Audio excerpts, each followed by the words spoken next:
Something big is happening in Africa, but no one's talking about it. On the surface, it's just ports and roads, a few ships, some construction sites, but look a little closer and you'll see something far more serious taking shape. Across the African continent, China is quietly building more than just infrastructure. It's laying the groundwork for military power. From the eastern shores of Djibouti to the Atlantic coast of Equatorial Guinea, from the warm waters of Tanzania to the deep ports of Angola, bases are going up, partnerships are strengthening, and flags are being planted. So why is China doing all this? What's the real reason behind building these bases? Are they just for protecting trade, or is there something bigger going on? In the next few minutes that will break it all down, step by step, and show you how China's quiet but strategic moves across Africa aren't just about the continent itself. They could reshape trade routes, military power, and even the way the world is divided in the coming years. What's happening in Africa today could decide who controls the world's oceans tomorrow and who leads the world in the next century. Once again, I'd like to remind you all to please subscribe to this channel. Your subscription helps our videos reach more people and motivates us to keep on creating content that you will love.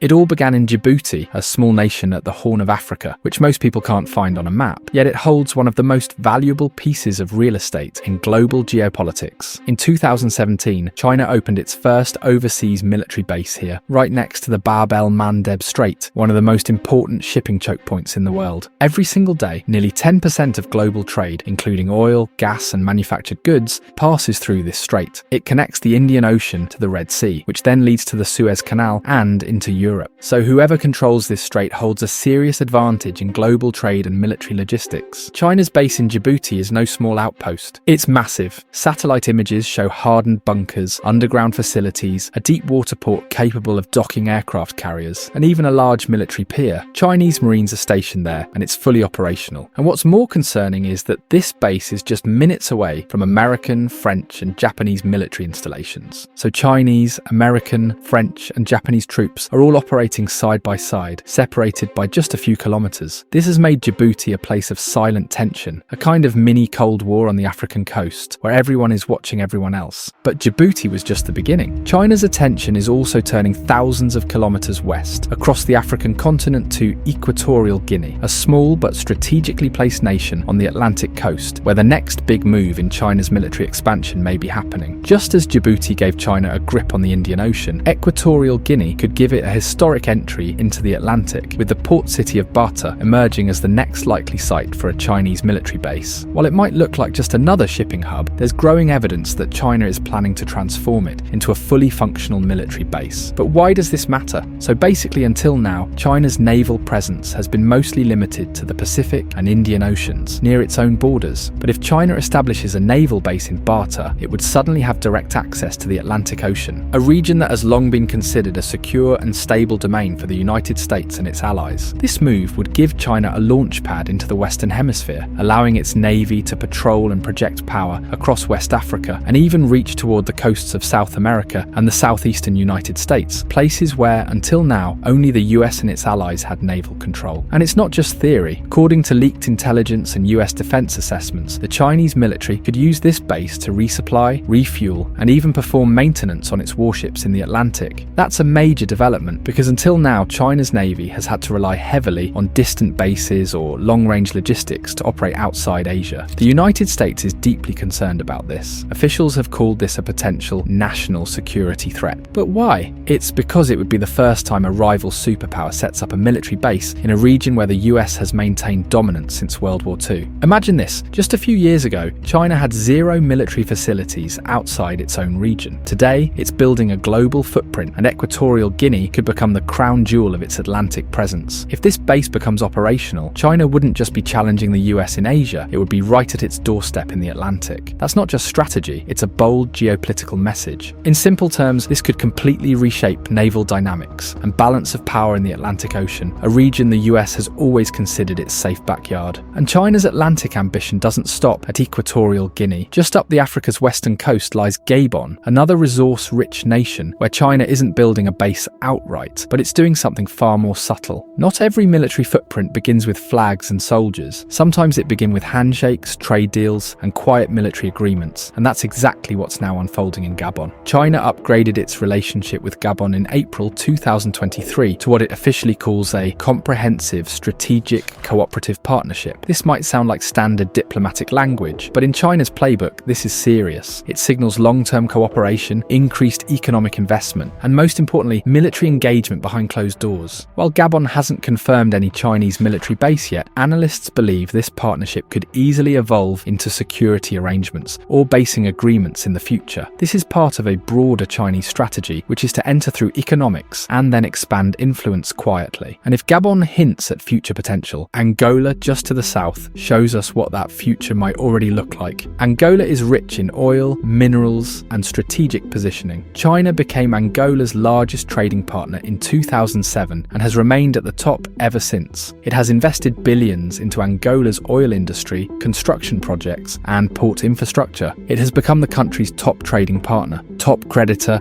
and a major force in rebuilding its infrastructure after decades of civil war. The port of Luanda, Angola's capital, is a major site of Chinese involvement. This port has been heavily modernized with Chinese support, and here's where it gets interesting. The port's design is dual use, meaning it can serve both commercial ships and military vessels. It has deep berths, secure docking areas, and logistics infrastructure that could support naval operations. So what does that really mean? In peacetime, these ports function like any other, moving cargo, boosting trade, and strengthening ties. But if global tensions rise, or if China feels the need to secure its overseas assets, these ports can very quickly shift roles, supporting Chinese warships, submarines, or surveillance operations. Gabon and Angola may not be military bases today, but China's presence in both countries is expanding in a way that gives it options. And in geopolitics, options are power. By positioning itself in these nations, just like it did in Djibouti and potentially Equatorial Guinea, China is weaving a network of influence. It's not just one base or one port. It's a continent-wide strategy designed to give Beijing more reach, flexibility, and dominance in regions long controlled by Western powers. But China isn't just moving pieces across West and Southern Africa. It's also reinforcing positions it planted decades ago. One of the strongest examples of that long-term strategy is Tanzania, a country where China began building influence, not just in the 2000s, but all the way back during the Cold War. In the 1960s and 70s, as African nations were gaining independence, China saw an opportunity not just to support decolonization, but to build deep and long-term alliances. One of the most famous projects from that era was the Tanzania-Zambia Railway, a massive railway built by China to help landlocked Zambia export goods through Tanzanian ports. That wasn't just aid, it was a move to establish influence through infrastructure. Fast forward to today, and that same strategy continues, but now it's more sophisticated and more strategic. China has been investing heavily in Tanzanian ports, roads, and energy projects, but one of the most ambitious and also controversial efforts was the proposed Bagamoyo port project. Bagamoyo was meant to become Africa's largest port, with funding and construction led by Chinese companies. It was located on the Indian Ocean, just north of Dar es Salaam, and would have had the capacity to handle military-sized cargo and warships. The Tanzanian government later put the project on hold, citing concerns over sovereignty and unfair terms, but the interest from China hasn't gone away. Even without Bagamoyo, China has maintained strong military cooperation with Tanzania. Chinese and Tanzanian naval forces have conducted joint military exercises, and China has supported the construction of military academies and training centres inside the country. Tanzania also gives China something no landlocked country can offer, a long coastline along the Indian Ocean. That's a huge deal. If China ever wanted to expand its naval presence beyond Djibouti, Tanzania would be one of the top strategic picks. It would allow Chinese warships to patrol East Africa, monitor shipping lanes that stretch from the Gulf of Aden to Southeast Asia, and even flank India's western seaboard during times of tension. And remember that China's military strategy doesn't always begin with loud announcements. It often begins with quiet partnerships, dual-use infrastructure, and long-term training programs, all of which already exist in Tanzania. So while there is no formal Chinese military base in Tanzania today, the pieces are already on the board. And if Beijing decides to make a move, Tanzania could quickly become one of China's most important strategic assets on the African continent. And as China quietly deepens its military cooperation in East Africa, through countries like Tanzania, its gaze is also steadily shifting southward toward nations like Namibia, which has increasingly drawn China's attention, especially since around 2018. Located along the southwest coast coast of Africa, Namibia offers something few other African countries can: the access to the South Atlantic Ocean and a stable political environment with a long, deep water coastline. The country's most important maritime asset is the port of Walvis Bay. Over the last decade, Chinese companies have poured millions into Walvis Bay, upgrading facilities and expanding infrastructure. In 2012, the China Harbour Engineering Company was awarded a contract valued at $260 million to expand the port on 40 hectares of reclaimed land. While these developments are described as commercial, many analysts believe the port's design is dual use, meaning it can easily support military operations if needed. For example, it has deep berths suitable for large ships, secure cargo handling zones, and advanced logistics systems. All the elements needed to turn it into a naval logistics hub. If tensions rise or China wants to extend its naval patrol routes, Walvis Bay could quickly shift from a trade port to a military resupply station. And here's where it gets really interesting. If China were to activate both Walvis Bay and Luanda as naval access points, it would give them strong control along almost all of Africa's southwestern coast, linking their presence from Djibouti in the northeast through Tanzania and all the way to the South Atlantic Ocean. This would essentially give China the ability to encircle much of the continent with influence, not just in terms of trade, but military reach. It would also give Beijing the capability to monitor and, if necessary, intervene in maritime traffic coming from Latin America, Southern Europe, or the Gulf of Guinea, all without having to rely on a base inside Asia. In simple terms, China is building a chessboard, and ports like Walvis Bay and Luanda are the pawns quietly becoming queens. So by now you've seen how China is slowly planting military roots across Africa, from Djibouti to Angola. But what's the real purpose behind all of this? Why is China going so far beyond its borders to build bases, fund ports, and deepen military ties? The answer is multi-layered. The first reason is protection. China has invested hundreds of billions of dollars across Africa